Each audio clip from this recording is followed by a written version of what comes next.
I mean, this is such a dope stage. Oh, yeah. It's so beautiful. I love all of the different colors that come around the stage as well. We've had like some beautiful oranges for the sunset, and now it's more nighttime behind them, so we're getting the purple and everything. It's very pretty. But as we get into this draft, we can see the ThunderTalk prioritizing the Renekton, the tried and true alligator champion.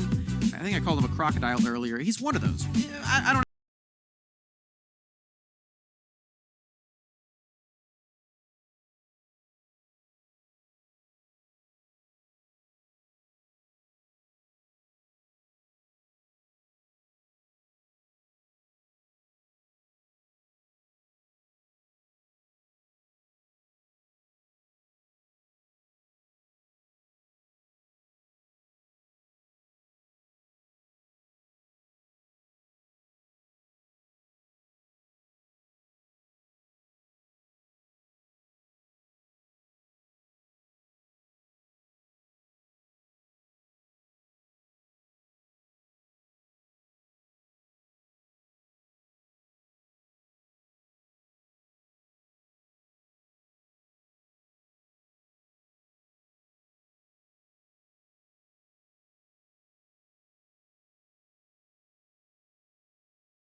and also increases the diversity and depth in his champion pool. The fact that he's doing this also while having the ribbon banned against him every single game is providing this team with a bunch of different strategies, a bunch of different advantages in the draft. Now, we're going to have to see if they can make this variation of it work. It's a very pick-oriented composition. Every single champion on this squad wants to kill one at a time. You got the isolation damage of Kha'Zix, and the Void partner there for Kai'Sa wants to dive in alongside you, paired up with the stuns, the point-click stuns, I might add, of the Twisted Fate and the Renekton. The other side, that's going to be something that eBRO have to avoid and have to plan for. I'm sensing a lot of stasis boot enchants are going to come through on the squad. Either that or even QSS could be a decent investment here, because if you dodge out on one crowd control, then maybe you have enough time to flash away from the rest of the CC chain that comes in, because as you said it before, single target crowd control is highly stacked on the side of ThunderTalk game. You've got Gold Card, Death Sentence, Ruthless Predator, all three of those landing on top, and then if you're caught out in rotation, and then it's just easy pickings for Chris's Kha'Zix to just gobble you up and just become a scary, scary cockroach in the jungle. And you want to squash that if you are eBRO Gaming, which is why they have developed, or drafted, I should say, more traditional 5-on-5 team fighting comp. Is that the type of bug that Kha'Zix is? Is he a cockroach? Do we have confirmation? I feel like he's more of a mantis. You know, that does make sense. I just say cockroach because when you're looking from eBro's perspective, cockroach is the thing that like you try to get rid of, and you throw bombs at it, you try to put it through nuclear warfare, and it still survives, and it just kind of exemplifies the raid boss he is. Mantises don't get the same reputation, although that he does tells me that visually you haven't been in protect close quarters with a mantis, because those things are terrifying. I remember one time when I was a kid, I had one stuck in my hair. Oh. That was awful. And for eBRO, they have a mantis stuck in their hair for this game. They have to get it out. They got to get the raid, stop that one for themselves. Hopefully they can do that as we get a level 1 trade. Jastly taking most of the Kai'Sa passive with Plasma. Not quite the pick and pop, though. Yes, Max, you say that I don't know how terrifying Mantis is. I took biology, and I learned how that goes for Mantises. I'm not going to even go into it, but if you know, you know. It is a very grim and bitter end for male praying mantises. It just... eBRO Gaming, though, trying to recover in this laning phase for the Dragon Lane duo. Both Kite and Hasli taking a lot of damage, whereas Azure maintaining a high HP. For Azure on this Kai'Sa, you have a lot of laning power. Not quite sometimes as much as the Varus. You have slightly less range. He has a lot of poke potential, especially with his Summon Carry. But the way that S12K is combining the range of the Thrash with the range of the Kai'Sa really is working dividends for ThunderTalk. There is that Ignite also. Kite, super weak. I mean, Chris sees 2 juicy targets. Hasli. He's gonna try to jump in, flash, exhaust, looking for one more auto attack damage. The heal comes out from Kite, trying to keep him alive to the very bitter end. Hasli still has flash. eBRO Gaming only burned 3 summon buffers. Oh my god, but Azure! How did he do that? Flash Void Seeker, baby! Azure with the long-range skill shot, committing everything to get first blood. Excellent stuff for ThunderTalk. On the other side, Z committing this gold card and have to run now, flashing over this wall as he says, almost finds enough damage, but just barely, not quite enough. Deke still has both summoner spells, so he's not in danger from Chris, but as he says, that's a big crocodile. You don't have to deal about the bugs, but you still gotta worry about this crocodile, who did get the inner rotation right on over. Lost a couple minions for it, but great trade when you take down the jungler. Flash committed final kill. It's gonna end up being doomsday for ESS. On the other side, we do get to see that Flash Void Seeker from Azure. I can't wait to watch this one, because he was definitely very impressive. Chris sets up for this play as well by chunking out these members. He switches focus over to Hasli, making him quite low. And here it comes. You ready? Boom. Wow. That's part of the Flash channel animation thing you were telling me earlier as well, just showing how all the abilities can. We do a lot with it. Yeah. Although I actually, now that I saw that happen, I don't think that's actually one of them. I'm pretty sure it would have landed without the flash. But he just did it for style points. It looked pretty cool for Azure. So you know, I appreciate it. You know, even if it wasn't necessary, sometimes you gotta hit him with a little bit of a play. Yeah. You know. But now it does open up potentially a window for eBRO Gaming to punish. It's going to be a little difficult for Isis to interact with the bottom side of the map, though, considering he also burned his flash looking for a kill on the Z in the mid lane. Chris saying, hey, I'm kind of stronger than you at the moment, so... And I also have mid prio and top prio, so that means I can walk in the jungle, start taking camps away, and Isis can't do anything because Ache is pinned up against the tower right now trying to farm. Even after Chris commits the jump over the wall, there's no real way for him to get out. He says, just like, well, he jumped. I can't do anything about that, though. I don't have any means of success. Yo, relax. Yo, relax. Well, Tix had to burn his flash to get away from the very scary S12K Thresh, who was ready to burn both flash and ignite just to take down Tix. We saw some action over on the Baron side of the map, a flash from Ache as well. And even though they did not result in kill smacks, the pressure is being felt. Feibai is gonna walk into Ache, and he's still got a bug. Oh, but Ache, okay, he takes out Chris.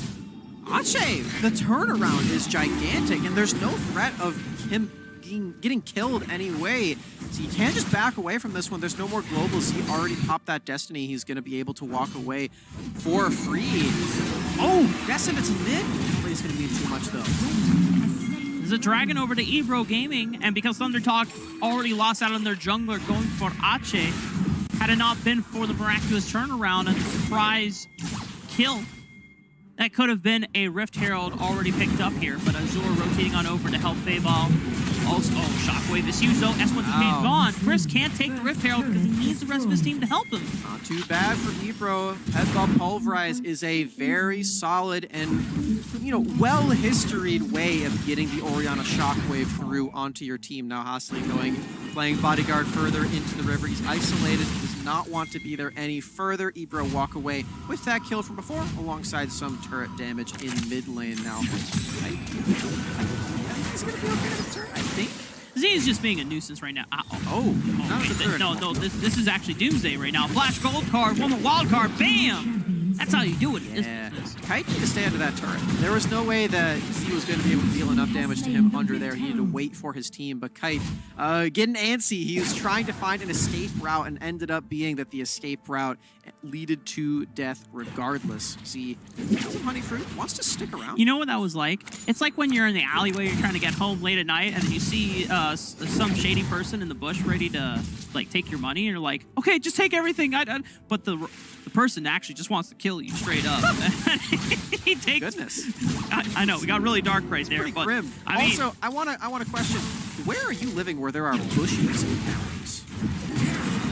Utah's crazy, man. It's wild out in the streets of Salt Lake City. eBRO Gaming, Hostley having to pop the unbreakable will just to get out alive. Another 1v1 between Ache and Fayball. But he's flashing forward. He gets the guillotine. He feels confident. He knows his champion. The bleed isn't going to be enough. Abel gets enough of the cold to be healing. Ache will not be able to take him down. He doesn't have flash. But oh no! Oh, the pour coming in from Z.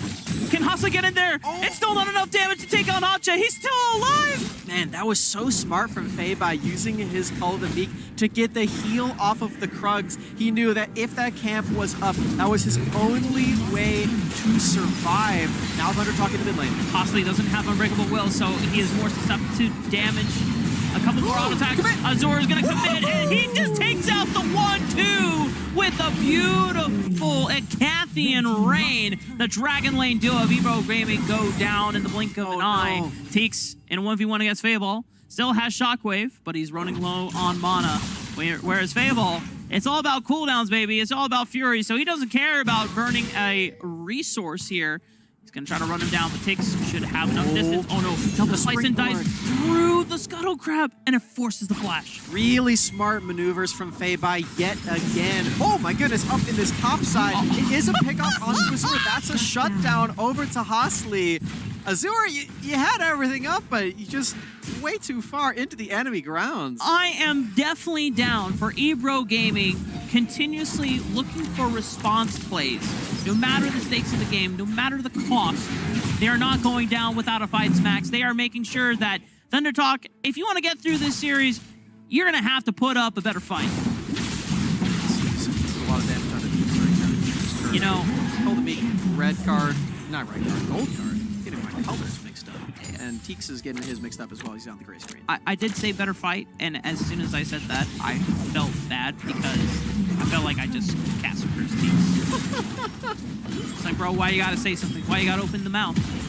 I was fine. I was chilling. I just had a crocodile, and then you just provoked Z to come to my lane. The comedic timing of this is really valuable.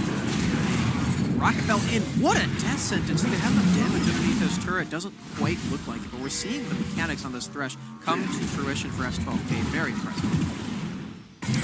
Coming back buff is going to stop Fable.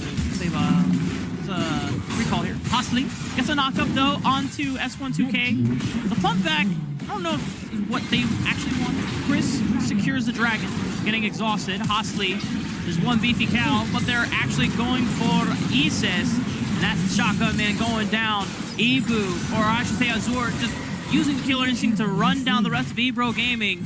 They've already lost 2 by the wayside Smacks. Hostley finally pops that ultimate ability, making sure that he has the damage reduction to make it out alive. But ThunderTalk, they are taking command of the Rift, Smacks. And eBRO Gaming, despite some early answers on, this is where the lead is starting to grow immensely for ThunderTalk. ThunderTalk is moving where they please. They're moving as a unit, and specifically Azure is really feeling himself in this game. He is going wherever he actually wants. He just dives in with that killer instinct and just does not care. He has all of this damage on Kaisa. He had that flash play from before. He's just going off in these team fights. As Z is gonna get some zoning. Oh, whoa. Okay, everyone's trying to just push eBRO outside of his pit before they finish the Rift Herald. I like it. There's like a lot of just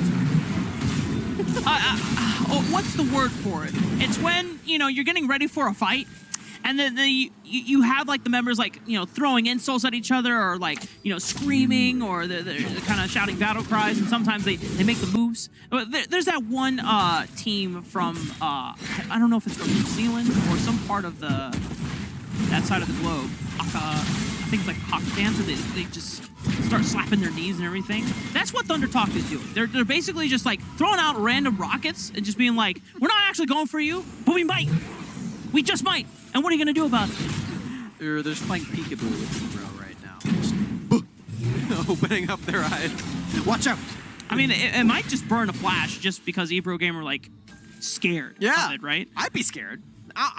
eBRO's down quite heavily in this game. They have not been able to match the pressure of ThunderTalk. They've been matching some kills here and there. They've gotten a couple of these turrets, but the pressure game is a completely different ball game than what eBRO are playing right now. Z and Osley just pass like ships in the night. It does force Z to use his flash. eBRO Gaming starting to lose more structures to the hands of ThunderTalk as they take out the tier 2 turret Baron lane. That's a beautiful pick on the Teeks. Pops the stasis. Chain of Corruptions from Kite tries to dissuade the rest of ThunderTalk from pursuing even further.